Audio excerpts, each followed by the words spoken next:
जय श्री राम, जय माता दी, बालाजी महाराज की जय। जो आज एक विषय है अभी मैं लेके आया हूँ। जो ये विषय है, कई बच्चों का ये सवाल था दोबारा से मेरे पास में, कि जैसे हमारे पास ज्योत भी कई तरह की संकेत देती है। ज्योत के माध्यम से हमने एक शक्ति के सकारात्मक या दैविक शक्ति के संकेत होते हैं, या कोई नेगेटिव शक्ति के संकेत मिल रहे होते हैं। उस ज्योत के माध्यम से मैं आपको बताऊंगा।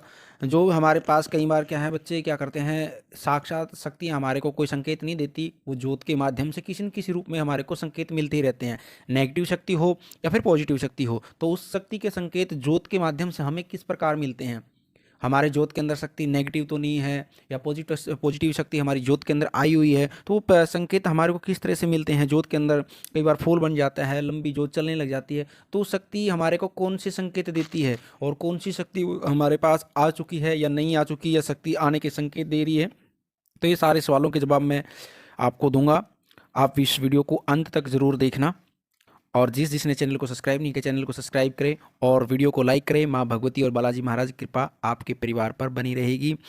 सबसे पहले क्या होता है, जब हम कोई जोत शुरू पूजा घर में जाते हैं तो जोत जलाते हैं। जोत जलाने के कुछ समय के बाद में हमारे को संकेत मिलने शुरू हो जाते हैं ज्योत के माध्यम से। सबसे पहले में हमारी सकारात्मक ऊर्जा आती है, जो दैविक ऊर्जा है, जो देवताओं की शक्ति है, वो ज्योत के माध्यम से किस प्रकार हमारे को संकेत देती है। जैसे हम पूजा करने के लिए बैठते हैं, और उसके बाद में ज्योत के माध्यम से हमारे पास जब ज्योत के संकेत मिलते हैं, वो कौन से संकेत हैं। सबसे पहले तो क्या संकेत है, जब हमारे पास में शक्ति आ चुकी होती है, या परिवार के अंदर, घर के अंदर हमारे शक्ति प्रवेश कर चुकी होती है, तो सबसे पहले संकेत क्या होते हैं, ज्योत के अंदर फूल बनना शुरू हो जाएगा।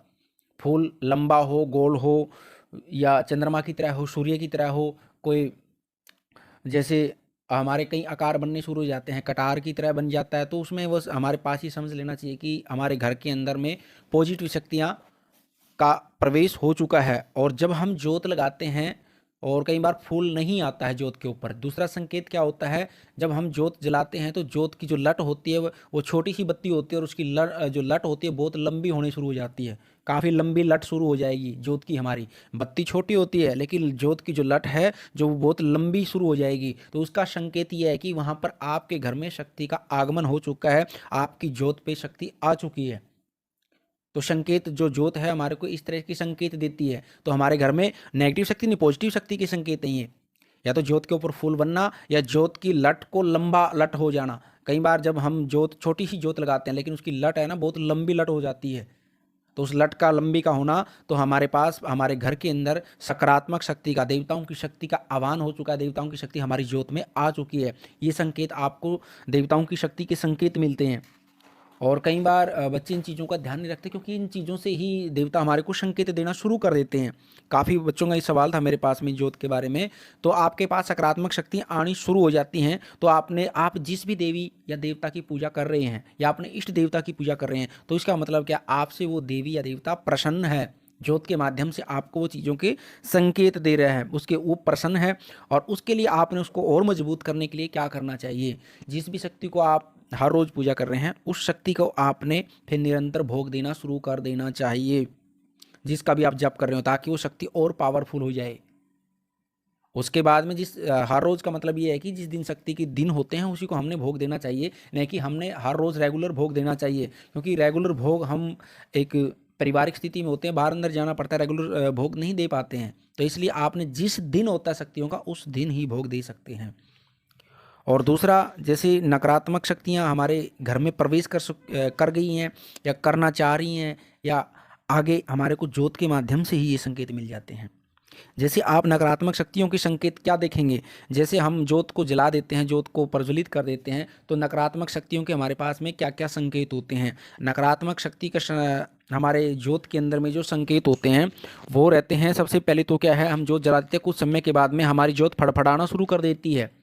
ज्योत फड़फड़ाएगी, जैसे फट फट जैसे चस बुझ करने लग जाएगी, फड़फड़ाना शुरू कर देती है। या ज्योत बार बार बुझने शुरू हो जाती है, बार बार किसी भी तरह से आप करोगे, एक बार जला दी फिर बुझ गई, दूसरी बार जला दी फिर बुझ गई। तो ये काफ़ी इस तरह के जो संकेत होते हैं, ये नकारात्मक शक्तियों के संकेत हैं। आपके ज्योत के माध्यम से ये संकेत मिलते हैं नकारात्मक शक्तियों के। ज्योत नहीं चल पाएगी आपकी, कितनी बार लगा लेना, क्योंकि आपकी ज्योत के ऊपर नकारात्मक शक्ति का प्रभाव होता है, तब तक ये चीज़ें नहीं चल पाती। ज्योत कौन सी भी हो, या तो आप गोल ज्योत लगा लो या लंबी लगा लो, दोनों में ही इस तरह के संकेत आपको मिलने शुरू हो जाते हैं।